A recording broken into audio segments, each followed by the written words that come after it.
পতিত সাধকদের মধ্যে ঘটনা ঘটেছে। সানোয়ান হযরত গাউসে পাক বরবীর আব্দুল কাদের জিলানী রাহমাতুল্লাহির জমানার একটা ঘটনা। আপনারা তো অনেকে জানেন, সানোয়ান নামে এক পীর ছিলেন, যিনি একজন ওলি আল্লাহ ছিলেন এবং সম্মানিত ওলি আল্লাহ। ওনার মুরিদদের মধ্যে অনেকের কাশফ খুলে গেছে, অন্তর চক্ষু খোলা সাধক ছিল। একদিনকার একটা ঘটনা, দুইজন সুফি ওনার কাছে গিয়ে বললেন সানোয়ান রহমাতুল্লাহ আলাইকে যে বড় পীর সাহেবের কদম সমস্ত পীরে অলিদের গাড়ের উপরে। এই কথাটা বড় পীর সাহেব বলছে। তো শোনার পরে ওনার মন ভেঙে গেছে। ওই উলি আল্লাহ সানোয়ান রহমাতুল্লাহ আলাই উনি খেপে গেছে, আর কোনো কথা বলল না। সব উলি আল্লাহদের গাড়ের উপরে তার কদম, মানে অসন্তুষ্ট হয়ে মন্তব্য করছেন। তো সানোয়ান রহমাতুল্লাহ আলাই ওনার এক মুরিদ ছিলেন ফরিদ উদ্দিন আত্তার। আপনারা কি ফরিদ উদ্দিন আত্তারের নাম শুনছেন? উনি কিন্তু আরেকজন ওলি আল্লাহ, হযরত ফরিদ উদ্দিন আত্তার রহমাতুল্লাহ আলাই। একদিনকার একটা ঘটনা, এই ঘটনার পরে একদিনকার একটা ঘটনা, উনি দুইজন মুরিদ নিয়ে, ওনার বাড়ি ছিল স্পেনে, দুইজন মুরিদ সহ হজে যাওয়ার জন্য রওনা করলেন। আমি বলছি বেয়াদবি করলে কিভাবে গজবটা চাপে, সতর্ক হওয়ার জন্য। পরিষ্কার না? পরিষ্কার না? হজে যখন যেতে রওনা করলেন, সাথে দুইজন মুরিদ, কতটুক যাওয়ার পরে সানোয়ান রহমাতুল্লাহ আলাই দেখে যে এক খ্রিস্টান পাত্রীর একটা যুবতী মেয়ে, খুব সুন্দরী, এক জায়গায় বসে রয়েছে। ওনার আর হজের কথা মনে নেই। দুই ভক্তকে বলল, তোমরা হজে যাও, আমি এই মেয়েটার ঠিকানা খুঁজে বাইর করে নিই। ভক্তরা বোঝাইতে চেষ্টা করছেন, হুজুর কি আর বোঝে, এই মেয়ের পিছনে লাগছে, তার ঠিকানা খুঁজে বাইর করেন। এখন আর হজের কথা মনে নেই। অটোমেটিক সে পাগল হয়ে গেছে মেয়েটার জন্যে। মেয়ের কাছে গেছে, তো মেয়ের ঠিকানা পাইছে। যাওয়ার পরে মেয়ে বলছে, তুমি যদি আমাকে বিয়ে করতে চাও তো আমাদের এখানে চাকরি দাও। মেয়ের বাবা তাকে চাকরি দিল। 3 মাইল দূরে তাদের একটা শূকরের খামার আছে। ওই শূকরের খামার থেকে প্রতিদিন সকালে একটা শূকর কাঁধে করে সে নিয়ে আসবে, এখানে বাড়িতে পৌঁছে দিবে, এই শূকরটাকে জবাই করে দিবে আর বোনা করে দিবে। এটা ওই এবারে সবাই বক্ষণ করবে। হুজুরের কিন্তু পাকড়ি টাকড়ি জুব্বা সব আছে। এই অবস্থায় একটা শূকরের বাচ্চার কাঁধে করে 3 মাইল আসা কি সহজ? কি বলেন? এ তো ওলি আল্লাহ ছিল। ওই যে বিয়াদবি করছে ধরে হয়েছে। 1 মাস এইভাবে চাকরি করার পরে তখন শর্ত অনুযায়ী বিয়ের সময় কাছে আসে। তখন মেয়ের বাবা মেয়েকে সাজায় বলল, তোমাদের এখন বিবাহ হইতে পারে, আর কোনো বাধা নেই।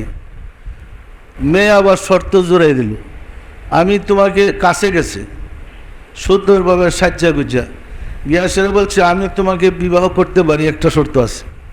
কি শর্ত? যে তুমি শূকরের মাংস বোনা করে নিজে খাবা এবং শরাব পান করবে। এই কাজটা শেষ হয়ে সারলে আমাদের বিবাহ হবে। পরিষ্কার না? পরিষ্কার না? আপনারা কি বুঝতে পারতেছেন?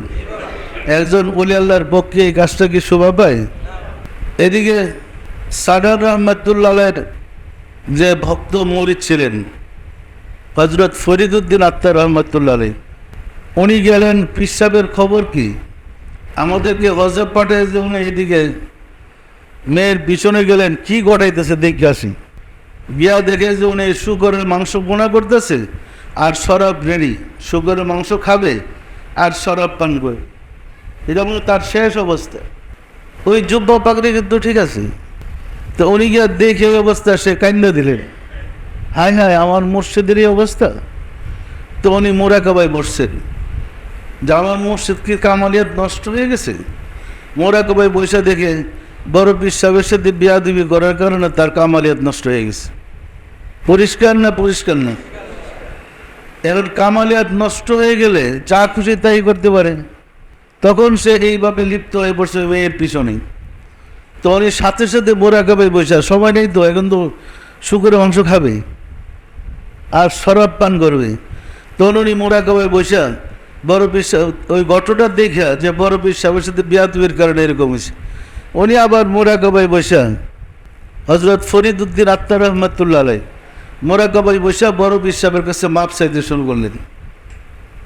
কাকুতি বিরোধীরা কেঁদে কেঁদে বলতে লাগলেন, হে আব্দুল কাদের জিলানী রহমতুল্লাহ আলাই, হে গাউসে পাক, আপনি দয়া করে আমার মুর্শিদকে বিয়াদবি মাফ করে দেন এবং তার ইমানটা রক্ষা করেন।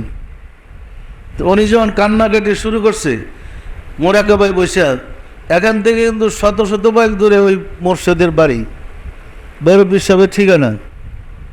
কারণ স্পেন আর কি জানে বাগদাদ অনেক দূরে না।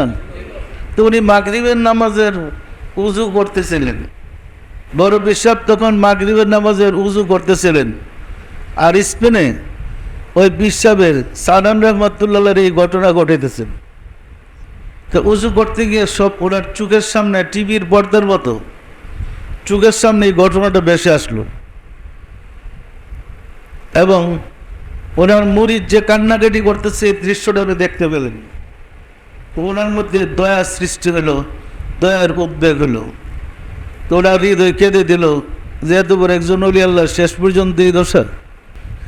তখন উনি মুখে যে কুলি করবার জন্য পানি নিছিলেন, ওই কুলির পানি ফিক্কা লাগাইছে, ছুস করে এইভাবে দিছে পানি।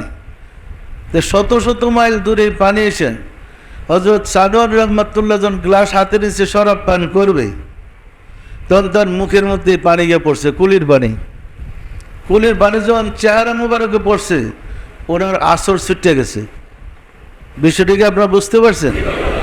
উনি যে বিপদ কেমন হয়ে গেছিল যে আসরে, এটা সুইটা ওরে পেরেশান, হাই হাই আমি এটা কী করছি, আমার হাতে শরাব কেন, আমি শুকরের মাংস সামনে নিলাম কেন প্লেটে করে, কী করলাম আল্লাহ, আমি তো সব পনাশ হয়ে গেছি।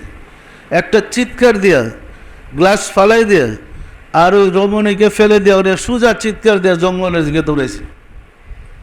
জঙ্গলে গিয়া সেজদায় পুরো একা দাঁড়ে 8 দিন কাটাইলেন। 8 দিন সেজদায় পড়ে থেকে কান্নাকাটি করার পরে বড় পীর সাহেব হুজুর দয়া করে তাকে ক্ষমা করে দিলেন এবং আগের চেয়ে আরো বেশি কামালিয়াত দান করলেন তার মুরিদের সুপারিশের কারণে। পরিষ্কার না? পরিষ্কার না? এই ঘটনা কিন্তু সুফিদের মধ্যে হয়।